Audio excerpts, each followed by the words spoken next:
Boa noite, meu nome é Vitor Miranda. Meu tema escolhido para apresentar foi padrões de interface na interação humano-computador. Eu vou falar sobre os principais padrões de interface, né, cerca de 30 padrões, e vou contextualizar também a importância desses padrões relacionados à experiência do usuário.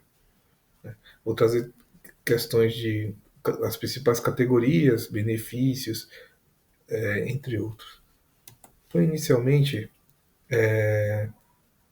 vou falar sobre padrões de projeto, né?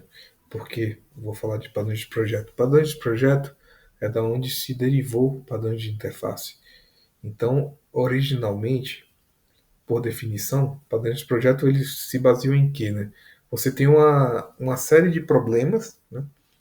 Você tem umas situações, dificuldades encontradas por programadores, encontradas no desenvolvimento. E com isso, foram criados padrões de projeto para agrupar esses problemas, né, e trazer soluções que possam ser reutilizadas. Muitas vezes você tem padrões dentro de outros padrões, você tem subpadrões que formam um novo padrão, e esses padrões de projeto, ele basicamente se dividiu em três principais categorias, que são padrões estruturais, padrões padrões comportamentais e padrões estruturais, né? Então, alguns exemplos clássicos de padrões de projeto tem o MVC, né? Que é o Model View Controller, que ele basicamente ele é responsável pela separação de responsabilidades, né? Então você tem a view, que você tem a interface da a página, né, da aplicação. Você tem um model que tem os dados, né, que tem a questão de obtenção de entidades, entre outros, relacionados aos dados, como eles vão obter, e você tem um controller que ele faz o meio de campo, né, entre o model e o view. Aí você tem também um padrão observer, né, que ele atua na atualização de interface com mudança nos dados, né.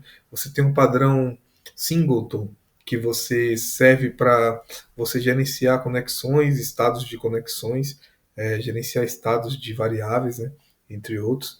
Você tem um padrão facade que ajuda também a você estruturar melhor a sua aplicação, organizar, né, de uma maneira estruturada. Você tem um padrão Comad também, que é um outro padrão, né? Estou falando alguns padrões, mas assim são quase 50 padrões, né? O Command ele serve para encapsular ações, né, como enviar, excluir, entre outras, né, dentro da sua aplicação. E da onde surgiu, né, padrões de interface. Com essa ideia de resolver problema, também a padrões de interface é relacionado de certa forma a isso, né? Que é o quê? Você tem uma situação que engloba problemas de quê? Só que em vez de problemas de solução de desenvolvimento, são problemas relacionados à abordagem do usuário com a interface, né? Então, esses padrões eles agem facilitando, modularizando sua aplicação, organizando, trazendo uma hierarquia visual, trazendo uma melhor atualização das informações, trazendo interfaces gráficas mais estilosas e mais estruturadas, trazendo os benefícios, né, como eu vou falar futuramente. Então, a relação com o IHC, né, eu dividi em três partes, né, que é a melhoria da usabilidade, né, porque o que é que diz esse conceito, né? Você tem, você tem o usuário, né, que ele usa a sua aplicação. Então, o usuário que usa a sua aplicação, ele, ele, como ele tem, como ele já conhece a sua aplicação, fica mais fácil. Como ele já conhece o padrão da sua aplicação, ou seja, é uma sequência fácil dele entender, tem um contexto fácil, você não vai ficar dando voltas. É muito fácil para o usuário ter uma aceitabilidade grande da sua aplicação, né? E essa melhoria da usabilidade se dá porque o usuário não tem que ficar fazendo um desafio toda vez que vai usar uma aplicação, né? Ou seja, tem um desafio de aprender tudo de novo, é aquele medo de seguir um fluxo errado, seguir um caminho errado, né? Aí você tem um outro envezamento, né? Que é o consistência visual e funcional. Consistência visual, ele faz parte da hierarquia visual, né? Da estrutura, né? Ou seja, você tem uma série de subpadrões, né, dentro de padrões de interface, que formam uma hierarquia visual que vai tornar a sua aplicação mais estruturada, mais organizada e mais visual, né? Aí você tem, por fim, né, heurística de Nielsen, né, aplicada a padrões, né?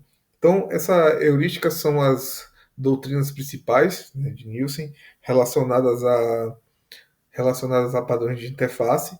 Você tem a questão também de prevenção de erros, né, que eu vou estar falando futuramente, que é um padrão de interface. Você tem a questão de poder de liberdade do usuário, né, porque ele se sente mais o grau de confiança dele com sua aplicação aumenta, né? Aí aqui é um desenho, né, que ilustra essa parte de como é construído esses padrões de projeto, né? Então, basicamente, como é que feita a interface, que é construída através de padrões, né? E padrões de interface. Então, do lado direito, né, dessa figura rosa, você tem as informações, né, que são organizadas, as informações necessárias, todas as informações necessárias que você quer exibir na sua aplicação, né? Então, informações que são relevantes, ditas como relevantes. Aí, seguindo, você tem a questão de você direcionar o foco, né, através dessa interface com a hierarquia visual, né? Ou seja, você tornar esses dados de uma maneira apresentável, né, para o usuário, de uma maneira que ele possa se situar, se localizar, de uma maneira que ele possa entender aquele contexto do que foi feita aquela solução, né? E por fim, é feita uma análise de quais padrões fazem sentido para aquela necessidade para ser utilizado, né? Ou seja, você tem vários padrões e nem sempre todos os padrões que você utiliza vai ter um bom resultado, né? Então você tem que ver para cada necessidade para cada necessidade ou problema você tem uma situação específica de padrões que você pode ou não utilizar. Aí aqui eu vou falar agora sobre casos de uso em sistemas reais, né? Que são aplicações mobile, né? Que, por exemplo, nessas aplicações você tem o Bottom Navigator e Card Layout, né? Da Material Design que o pessoal apresentou na aula passada. É, esse padrão de interface, né, melhora a navegabilidade da aplicação, né? Aí você tem sites de e-commerce, né, que você usa padrão de filtro lateral, carrossel de produtos, onde você coloca o mouse em cima do produto, você tem um zoom, né? E você tem o botão de compra destacado, que é aquele CTA, né, Call to Action, para você tornar essa atividade mais eficiente, né? Você tem também um outro exemplo, né, de casos de uso sistemas corporativos, né, que você tem padrões de dashboard, ícones reconhecíveis e busca integrada, né. Nesses padrões de dashboard você tem uma hierarquia visual, você tem uma melhora de organização dos ícones e você tem uma busca que pode ter um autocomplete, né, alguns outros padrões que tornam essa aplicação mais eficiente. Aqui são algumas guias de estilo, né, Design Systems, que são basicamente são as referências na construção de padrões de interface, né, que é a Material Design da Google, Human Interface Guidelines da Apple, Carbon Design da IBM. Aí você tem também padrões de interface como parte de bibliotecas reutilizáveis, né, como o Bootstrap, né, que é bastante utilizado. E você tem também frameworks de desenvolvimento, né, de interface, como o Angular e o React.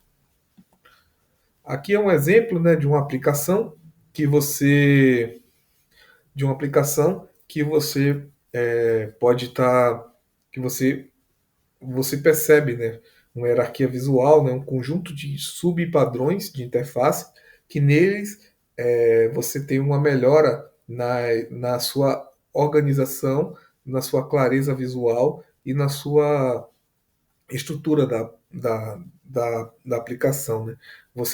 Veja que, por exemplo, os conteúdos mais importantes estão centrais. Ele organiza categorias, né? Por exemplo, gráficos embaixo, parte de vídeos em cima, e itens relacionados para você realizar uma busca mais eficiente em um setor e trazendo sempre de uma maneira mais intuitiva e prática para tornar mais fácil a experiência do usuário. Aí você tem aqui algumas categorias, né, desses padrões, que são, que eu vou falar agora sobre as principais categorias, né, de padrões de interface. Então, começando por padrões de navegação, né, que é uma categoria bastante importante, né, que nessas categorias estão agrupados os padrões de interface, ok? Então você tem padrões de navegação, né, que esses padrões, esse padrão, né, ele ajuda o usuário a se mover pela interface, entender onde ele está, né, se localizar. Você nesse padrão você consegue ter uma organização na navegabilidade da sua aplicação, né? Então você tem alguns exemplos, né? Menu de navegação, que é um menu hambúrguer que o professor mencionou na aula sobre padrão de interface. Você tem a barra lateral, né, que serve também para você melhorar a navegabilidade. Você tem um breadcrumbs também, que o professor falou na aula, que é sobre rastro de navegação, né, que é um padrão bastante útil, né, para você não ficar para você não ficar tendo que voltar várias vezes para você chegar no seu objetivo, né? O breadcrumbs ele serve para você como se fossem atalhos, né? Caminhos que te levam de, por exemplo, você está no primeiro nível, você está no quinto nível, você quer voltar para o primeiro nível, né? Aí, em vez de você voltar 4 vezes, você pode clicar no primeiro nível e já ir diretamente, né? Aí você tem as tabs, né? Que são abas para conteúdos relacionados, né? Ou seja, você agrupa as informações e torna elas mais visíveis, né? E organizadas, né? Por categorias. Então, um exemplo de aplicação que usa esses padrões são sites com muitos níveis de conteúdo, né? Como e-commerce, portais de notícias, entre outros. Bom, seguindo as categorias, né? Vamos para a segunda categoria, que é de padrões de interface, que é a padrões de entrada de dados, né? Como o próprio nome indica, né? É um padrão de interface que ele facilita a entrada e edição de dados por parte do usuário, né? Você tem alguns exemplos que são o Form Wizard, que eu vou falar mais aprofundadamente mais para frente, né? Mas basicamente ele elimina as muitas etapas, né? Que você quebra o formulário em etapas, né? Aquele formulário extenso e grande que antigamente tinha, você quebra em etapas, otimizando tanto a parte de cadastro, organizando melhor as informações, né? Ele facilita bastante. Você tem os padrões de autocomplete, né? Que você exibe sugestões enquanto o usuário digita, isso agiliza maior tempo. Também vou falar mais aprofundadamente mais para frente, tá? E alguns exemplos de aplicações que utilizam bastante esses padrões de interface são sistemas bancários, cadastros, pedidos online. A próxima categoria de padrão é a padrões de organização de informação. Você tem esses padrões, eles ajudam a representar os dados de forma clara, agrupada ou hierárquica, né? Você tem cards, que são blocos modulares com imagem de texto. Você coloca esses cards e fica mais fácil para o usuário ter um entendimento, né? Você tem tabelas responsivas, que são tabelas que funcionam em diferentes dispositivos. Você tem listas expansíveis, que são aqueles acordeões, né, que você pode estar expandindo e minimizando para você ganhar espaço e organizar melhor a informação. Aí você tem algumas aplicações que são dashboards, portais administrativos, catálogos, entre outras aplicações que utilizam esse padrão, essa categoria de padrão.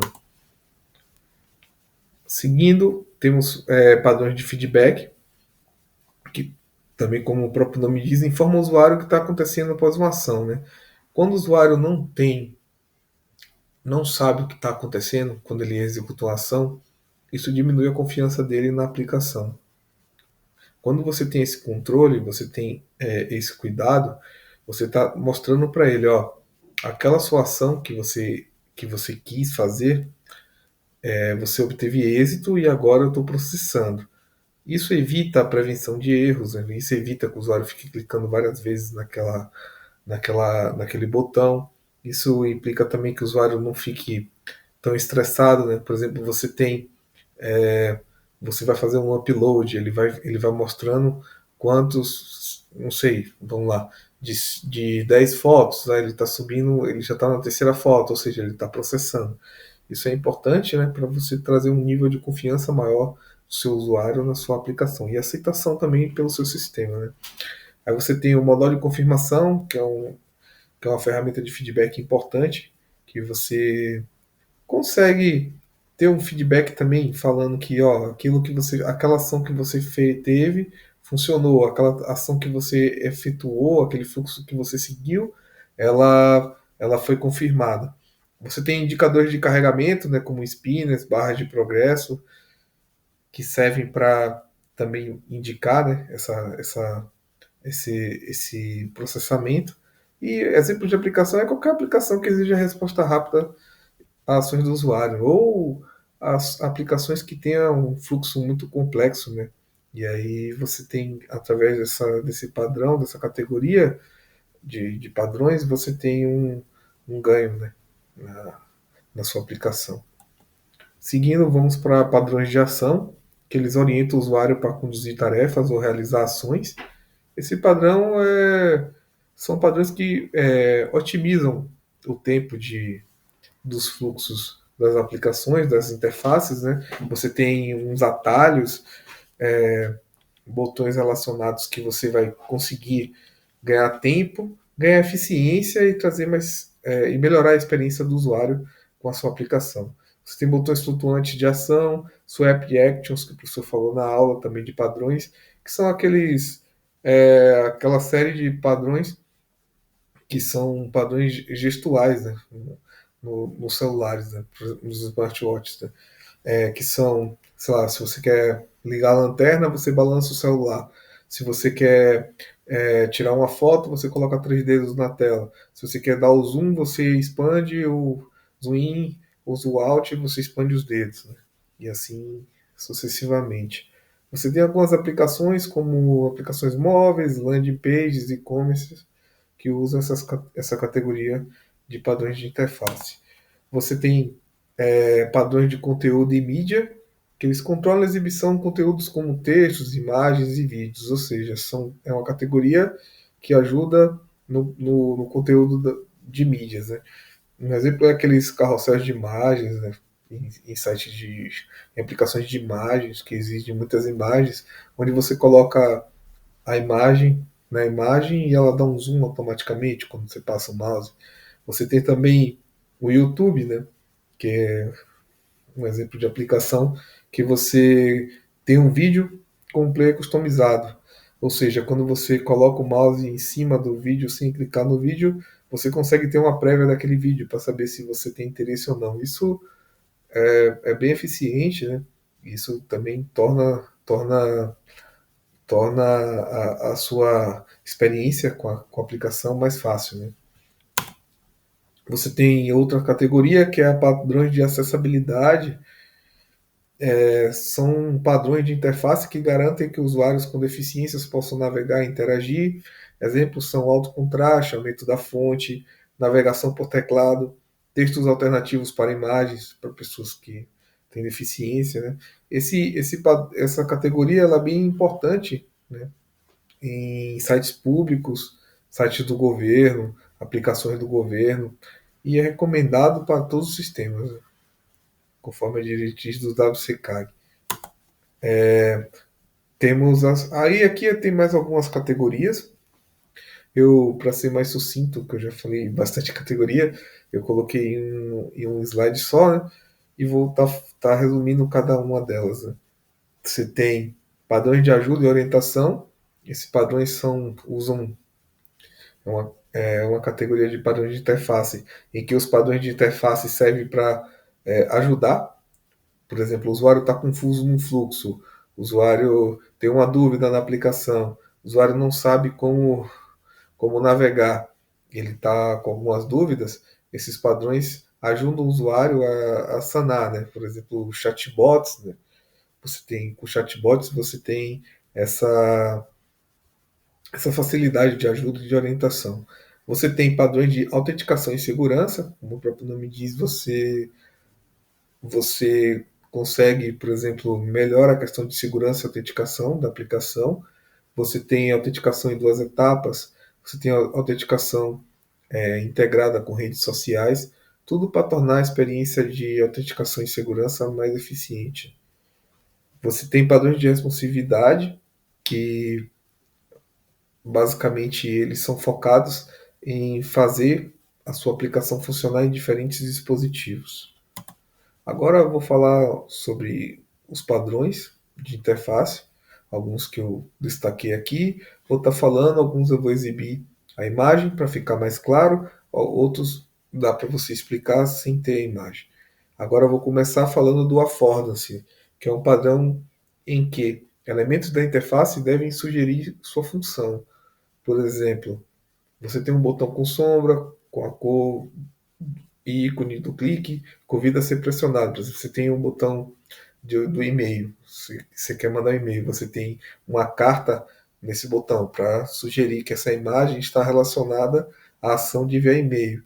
Você tem um telefone, quando for um botão que tiver uma ação de ligar, para ficar claro que e relacionado intuitivamente para o usuário que aquele botão vai fazer a ligação. Você tem um botão de cartão de crédito para efetuar pagamento, você tem um botão de interrogação para tirar as dúvidas e uma infinidade de botões que servem para tornar a experiência do usuário mais satisfatória. Aí você tem um botão de enviar, né, com o ícone da lixeira para ficar mais claro e mais simples, né? Você tem um padrão de feedback imediato, então o sistema deve responder imediatamente às ações do usuário. É o que eu falei anteriormente. Quando você clica no botão, você espera para você ter uma confiança naquela aplicação que você tem um retorno. E esse retorno é esse feedback, falando que ó, você clicou no botão, a gente está processando, o seu cadastro foi efetuado, a exclusão de algum arquivo foi efetuada. E um exemplo de aplicações são o upload de arquivos com barra de progresso. Aí agora eu vou falar do próximo padrão de interface, que é o de consistência, que é um padrão muito importante, né? Em que ele se resume em elementos visuais e comportamentais devem manter o mesmo padrão em todo o sistema. Então, se você tem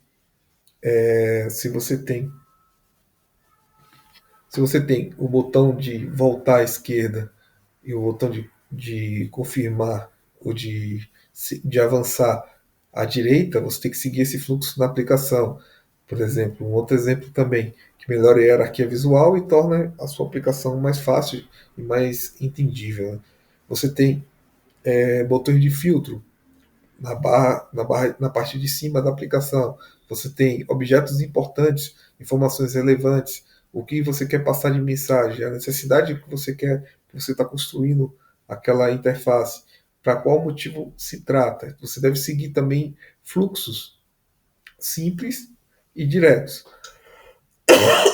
Eu pesquisei que quanto mais fluxos você tem numa interface, mais fica complicado para o usuário, porque ele vai ter várias opções, você vai ter que fazer o controle dessas opções, desses fluxos, você tem que gerenciar e, e sempre tem que tentar apresentar as informações de uma maneira cognitiva, de certa forma, para o usuário ter a percepção e é, se sentir um certo reconhecimento daquele fluxo.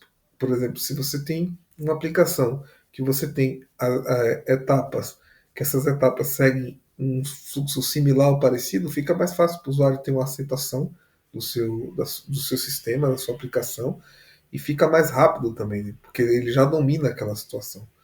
Então, esse é o padrão da consistência. Temos o padrão de prevenção de erros. Nesse padrão, você evita que o usuário cometa erros, e se ele cometer, oferece maneiras claras de corrigi-los. Então, por exemplo, você desabilita o botão avançar até que todos os campos sejam preenchidos. Aqui tem uma imagem em que você mostra, né, a prevenção de erro. Uma aplicação que tem esse padrão e outra aplicação uma interface que tem esse padrão e uma interface que não tem esse padrão. Então, na interface que não tem esse padrão, note que qualquer mensagem que está fora do contexto da aplicação gera um erro, pode gerar uma sobrecarga de processamento. pode gerar um problema mais grave para o usuário ou derrubar até a sua aplicação. E se você segue esse padrão de prevenção de erros, por exemplo, aqui, bicicleta. Ele digitou bicicleta, só que ele digitou errado. Se ele digitar errado, a aplicação dá um erro, lança um erro na cara do usuário. Muitas vezes esses erros não são amigáveis. E se você tem uma interface de prevenção de erro, você consegue contornar essa situação. Ou seja, no exemplo aqui, ele balanceou, né? Ele fez uma combinação de palavras que são associativas com o que ele digitou. Então, quando ele não encontrar, ele vai lá e faz a associação de palavras, tendo o resultado satisfatório, porque ele pega coisas que fazem parte do contexto. Se não for, o usuário clica no X, digita de novo, mas se for, ele já garante um processamento a menos. Em vez de ele processar uma vez, dá erro, ele processa uma vez e ele sugere. Se for aquela opção, ótimo, ele ganha essa eficiência. Né? Aí você tem um padrão de visibilidade do estado do sistema. O sistema deve sempre informar o usuário o que está acontecendo, para que ele possa ter uma confiança e um controle, uma experiência de usuário boa. Então aqui a mensagem carregando um check-in verde após completar uma ação. Um exemplo de aplicações que usam esse padrão de interface são sistemas bancários, o status de pagamento ou aplicações que exigem um fluxo mais complexo. Você tem um mapeamento natural, que a interface deve corresponder à forma como pensamos ou interagimos fisicamente. Então, tem coisas que ficam intrínsecas no nosso pensamento, no nosso raciocínio e no nosso pensamento. Então, essas coisas, quando você já tem um domínio, quando você já está associada ao seu pensamento, fica mais fácil de você entender e fica mais intuitivo. Então, você tem o botão de volume mais, deve estar acima ou à direita do botão menos. Exemplos são controle de temperatura e aplicações de ar-condicionado inteligente, entre outros. Você tem um padrão de reconhecimento em vez de memorização. Esse padrão porque, segundo os estudiosos relacionados ao tema, fica mais fácil para o usuário reconhecer aquela situação e um pensamento cognitivo, ou seja, já é uma situação, já é uma imagem familiar, já é um fluxo familiar, fica mais fácil para ele ter uma aceitação, ter um entendimento e não ter dúvidas sobre aquele processo. Se você memoriza, amanhã ou depois é normal que você esqueça. Porque quando você reconhece, quando é uma coisa que já está intrínseca dentro de você, seu desempenho vai ser mais rápido. Então você tem mostrar opções disponíveis em vez de forçar o usuário a se lembrar, menus com sugestões de comando ou preenchimento automático. Um exemplo é a aplicação do Google com preenchimento automático de buscas. Aí agora tem mais alguns padrões de interface, controle pelo usuário. O usuário deve poder desfazer ações ou navegar livremente. É aquele conceito de liberdade, dele se sentir livre. Por quê? Se o usuário ele faz uma ação e ele sabe que ele pode desfazer aquela ação, se você está num fluxo, você tem uma opção de caso ele faça alguma coisa errada, ele possa ter a confiança de voltar ao estado anterior, ele fica mais confiante, ele tem uma aceitação maior da sua aplicação e ele vai fazer as coisas mais rápido, porque se ele fizer alguma coisa errada, ele tem a opção de desfazer. Aí você tem também um outro padrão de interface, que é o design responsível e adaptável. A interface deve se adaptar a diferentes tamanhos de tela.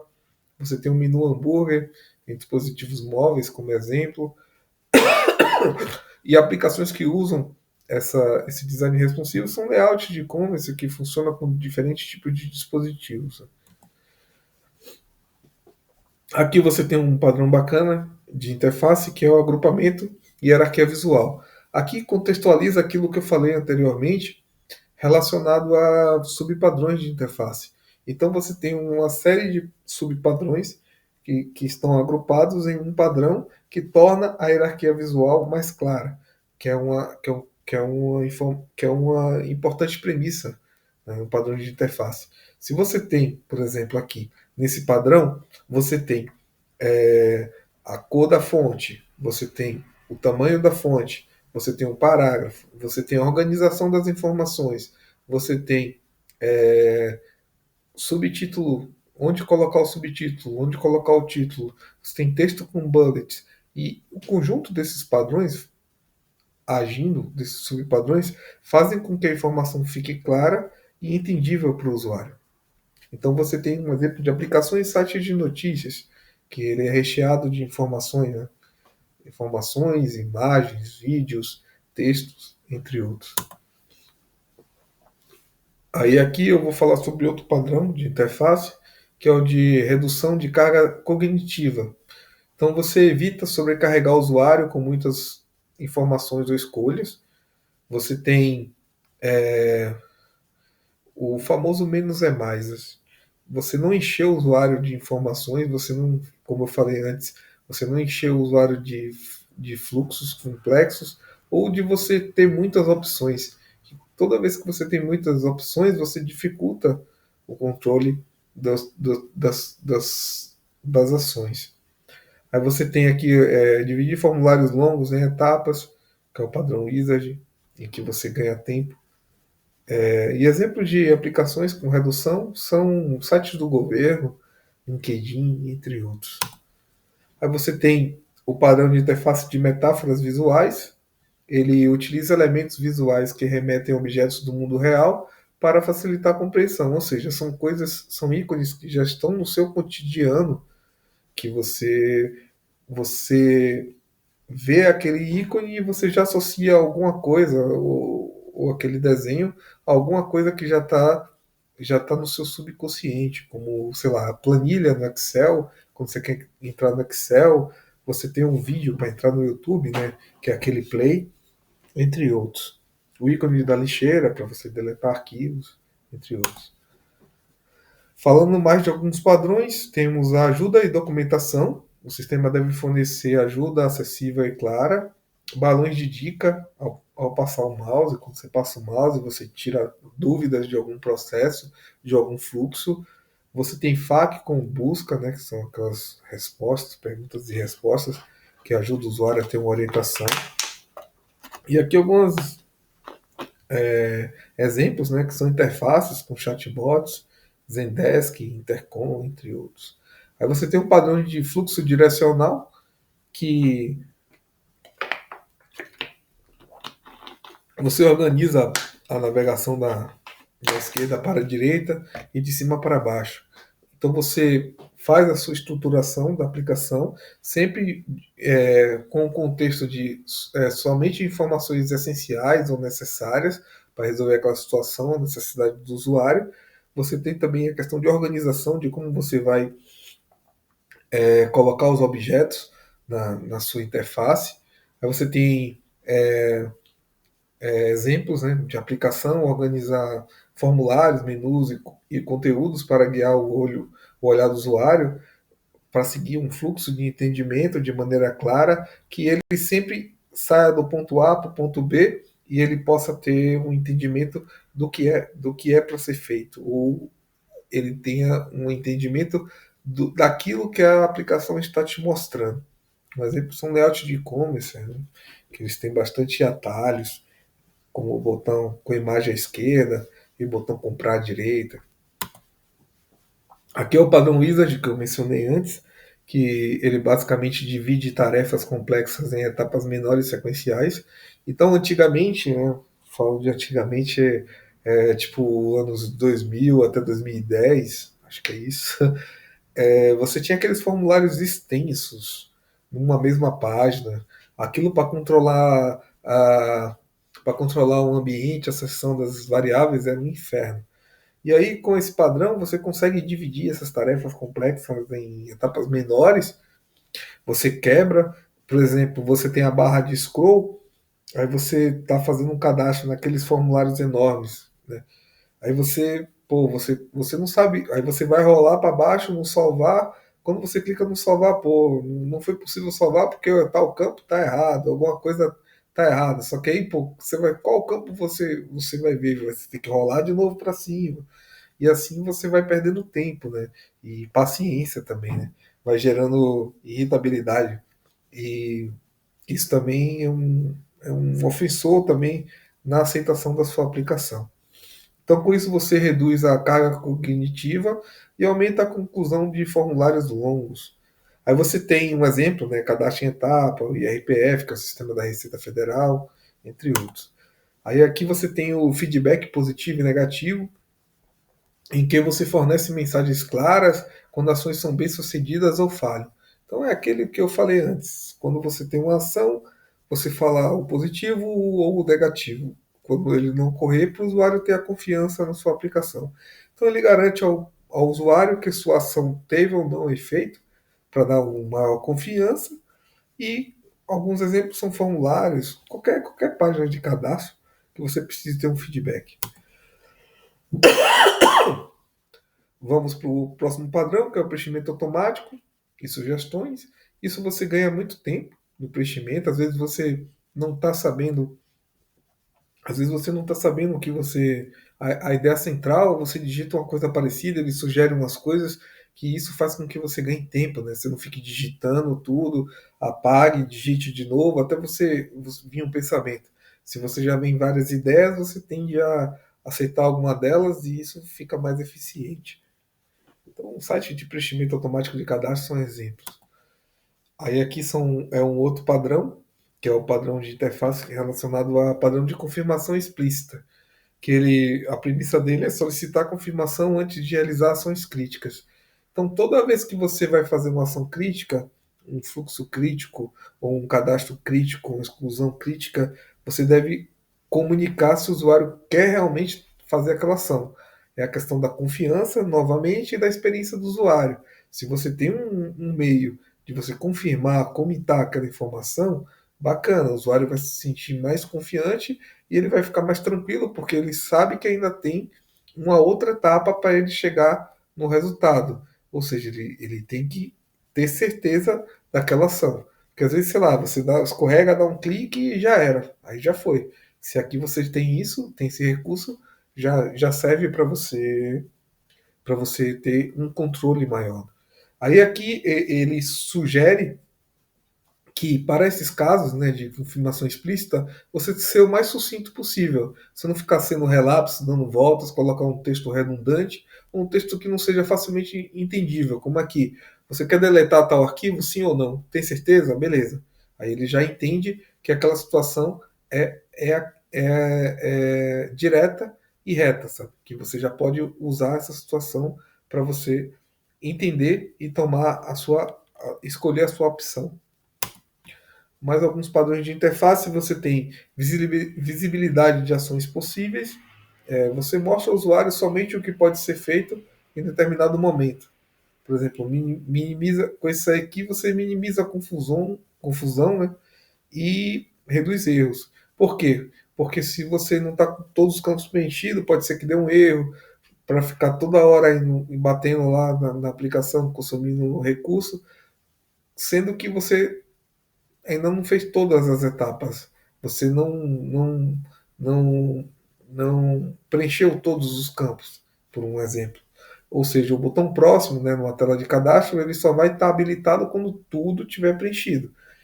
E isso, algumas vezes ajuda. Aí você tem um padrão de escape, que é aquele saída fácil, ou seja, eu entrei no fluxo que eu não queria, eu quero voltar para o menu principal, eu quero sair voltar para o passo 1 do cadastro, eu cadastrei alguma coisa errada, eu fiz besteira, então eu quero sair. Isso te dá uma maior confiança e experiência do usuário também, e reduz a frustração, né? Porque você fica, como é que eu volto agora? Como é que eu vou para outra página? E você começa a gerar irritabilidade no usuário, e isso melhora a experiência também, né? Aí aqui mais padrões, feedback sonoro, visual, multimodal, que abrange, né, outros aspectos além do visual, para você ter um retorno ao usuário, né? Isso também melhora também a questão da acessibilidade. E uma coisa também que eu não falei ainda é que alguns padrões estão sub-relacionados e podem estar associativos ou não. Esses padrões que são associativos, eles melhoram mais de um aspecto da sua interface. Então você tem, aí com isso, com esse feedback sonoro, por exemplo, você aumenta a acessibilidade, percepção das ações. Um exemplo é aquelas notificações sonoras em apps de mensagem ou vibração ao tocar em botões do celular. Aí você tem um design centrado no erro, que você assume que erros ocorrerão e projeta formas de minimizar seus impactos. Então, você sempre previne erro e, de certa forma, com essa prevenção de erro, você evita gasto com solicitações, com suporte, você evita subprocessamento, processamento desnecessário, você tem uma interface mais segura e tolerante a falha. Por exemplo, um botão do Outlook com o recurso de desfazer o envio do e-mail. Quando você envia um e-mail, faz besteira, mandou um e-mail para a pessoa errada, você consegue desfazer. Esse é um exemplo desse padrão. Aí você tem o Infinito Scroll, que é um padrão muito utilizado de interface, que é o quê? Você só carrega. Antigamente você carregava a página toda. Toda vez que você entrava na aplicação, você tinha que carregar a página toda. Isso gera um load, gera sobrecarga, gera irritabilidade também, porque o usuário vai ficar esperando. E com o Infinite Scroll, você basicamente você só vai carregar aquilo que o usuário vê. Se você colocar para baixo, ele carrega mais. Se você botar para baixo, ele carrega mais. E isso é uma estratégia eficiente para você não deixar o usuário esperando quando carregar a sua aplicação, ou sua aplicação não ficar lenta. Aí aqui um exemplo comum são redes sociais que usam bastante esse recurso. Bom, falando agora sobre o outro padrão de interface, o lazy loading, ele é uma técnica um pouco parecida com o Infinite Scroll, só que em vez dele se preocupar com todos os elementos, ele se preocupa basicamente com as imagens e os vídeos. Então, só vai ser exibido aquilo, só vai ser carregado aquilo que é exibido para o usuário. Então, um exemplo são portais de notícias, de imagens, de vídeos, que eles só carregam quando o usuário chega naquele ponto. Falando agora sobre dispositivos de padrões de interface em outros dispositivos. Aí eu vou falar agora sobre padrões de interface em, em dispositivos de realidade virtual e aumentada. Então, esses dispositivos, o foco é sempre o quê? Você tem uma melhoria na imersão do usuário àquela, àquela estrutura. Então ele sempre tenta, os padrões sempre tentam trazer uma imersão de uma maneira mais natural, mais intuitiva, mais confortável para o usuário. Então você tem o padrão de raycaching, ou ponteiro virtual, que é um feixe que sai da mão quando você olha, ao seu olhar, né, um feixe que sai da mão ou do olho quando você olha um raio de luz para apontar objetos na interface. Isso melhora a localização e a situação do usuário. Aí você tem aplicações, né, seleções de botões, objetos ou elementos no ambiente virtual. Então, você tem que ter, nessa questão, você tem que ter uma indicação visual clara do ponto de interação, para você se situar, seja no cursor, seja no destaque, entre outros. E você tem o padrão de manipulação de objetos 3D, em 3D, que nesse padrão você cria uma estrutura, um fluxo, que você fica que o usuário ele sempre faz aquelas ações da mesma forma. Então você tem padrões para pegar, padrões para mover, padrões para girar ou redimensionar objetos. Então se você pega o objeto com uma mão, você gira com a outra mão. Se você quiser girar é com essa mão, se você quiser pegar no objeto é com a mão esquerda. E assim sucessivamente. E um ponto importante, né, de padrões em realidade aumentada e virtual é que você tem que evitar ações que exigem precisão extrema, que é uma situação bem crítica, né, para você manipular objetos 3D. Então, se você tem controles, esses controles eles nem sempre vão estar sempre calibrados ou eles vão ser tão responsivos. Então, é uma preocupação que você tem que ter com essa questão de precisão extrema. Falando agora sobre padrões de interface em dispositivos vestíveis ou wearables, que são dispositivos vestíveis, basicamente é o que? São os smartwatches, as pulseiras inteligentes, os óculos de os óculos, anéis eletrônicos, entre outros. Nesses dispositivos, os padrões têm que ser bem minimalista, bem simples e bem direto, porque normalmente esses dispositivos eles são utilizados para fazer exercício, atividade física. Aí imagina se você, sei lá, você está correndo, você tá jogando bola, você está andando de bicicleta, você está nadando, você vai ter que parar para ler a notícia do seu dispositivo. Aí quando você olha, não vai ser eficiente, né? Porque você vai atrapalhar o seu exercício. Então você tem um padrão de relances, que você tem interface resumida de leitura, então um padrão sempre rápido, conforme eu falei. Você tem um exemplo que é o horário, batimento cardíaco, notificação, entre outros. E você tem a questão que eu falei também, que é o design minimalista, com grande contraste e poucas palavras, ou seja, direto e reto. Você tem um padrão também de notificações inteligentes, que é um pouco parecido, que é o quê? As mensagens devem ser curtas, não intrusivas e contextuais. Exemplo, lembrete de exercício, hidratação, algum evento de calendário. Agora eu vou falar sobre alguns dos benefícios dos padrões de interface. O primeiro e o principal é a redução do tempo de desenvolvimento. Você não precisa inventar a roda para você usar esses padrões, você já tem algo já construído, já tem algo que já tem métricas que é eficiente, já está comprovado que aquilo ali é eficiente para uma situação, para um problema, para alguma necessidade. Né? Então, com isso, você ganha tempo e agilidade no seu desenvolvimento das suas interfaces.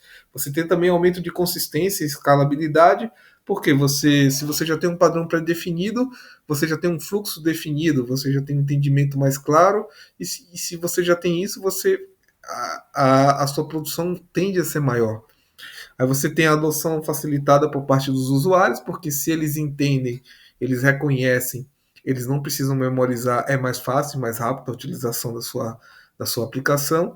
Você tem redução de erros e custo de suporte, com os padrões que têm essa característica, né?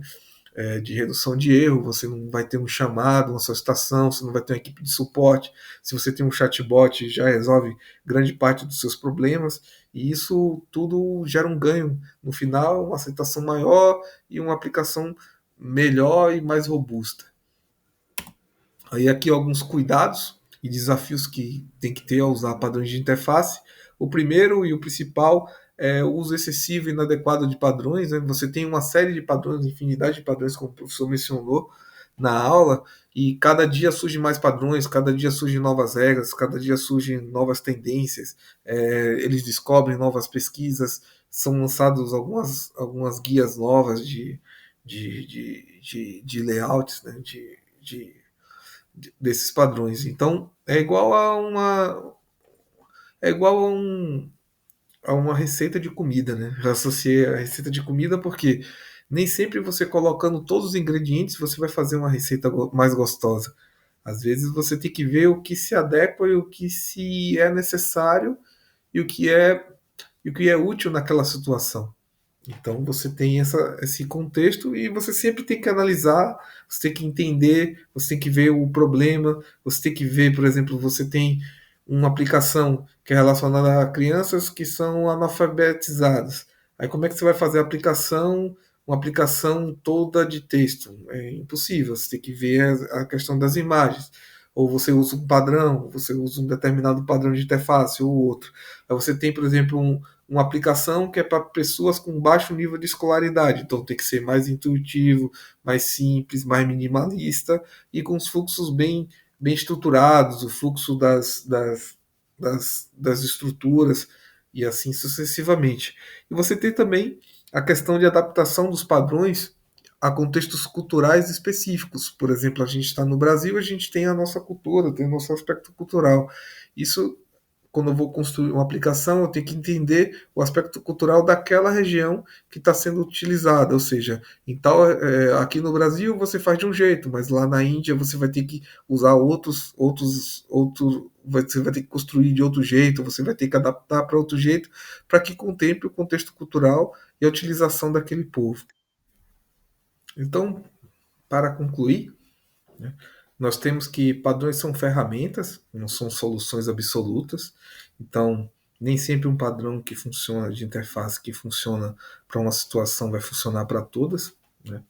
E depende também do contexto, do tipo do problema, da, da necessidade do usuário, da quebra de paradigma, do seu fluxo, do entendimento daquilo que é aceitável ou não. Então, nem todo padrão é utilizado em todos os tipos de interface. Tem uns que se encaixa, tem que tomar cuidado também na questão de você fazer um padrão e você acabar quebrando o fluxo. Aí isso você quebra a confiança, traz uma negatividade para sua aplicação e você piora a experiência do usuário. Então, padrões eles devem ser aplicados com senso crítico e foco no usuário. O foco sempre deve ser os interesses do usuário, atender, ilustrar de uma maneira clara. O objetivo sempre deve ser esse. E eles são fundamentais para a qualidade, acessibilidade e usabilidade. Então, com esses padrões você consegue garantir algumas questões, essas questões de qualidade da sua aplicação, a questão de você poder ter uma acessibilidade de diferentes pessoas, né? E a sua usabilidade, conforme o usuário for conhecendo, fica mais claro e mais fácil o seu domínio na aplicação. Então, essas aqui foram as principais referências que eu usei para fazer o trabalho, e muito obrigado.